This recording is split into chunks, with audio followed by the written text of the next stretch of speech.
که شکست زمان مرا، بیا که خزان زد بهار مرا، بیا و شب عاشقان مرا در آغوش بگیر و نرو.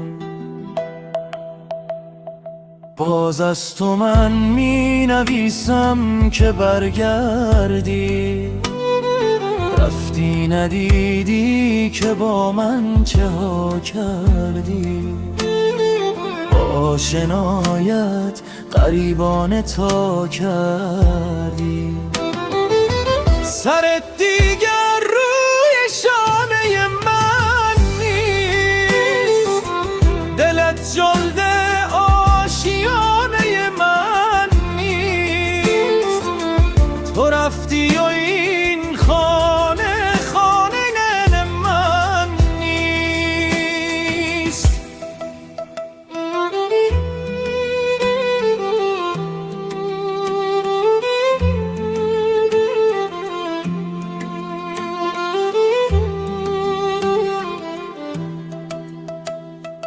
بیا که شکست زمان مرا، بیا که خزان زد بهار مرا، بیا و شب عاشقان مرا در آغوش بگیر و نرو. باز از تو من می سرایم که گذشتی، از حال این دل رندانه گذشتی. از خاطره ها چه ساده گذشتی، رفتی و من را غم تو گرفته. هر لحظه ام بوی ماتم گرفته،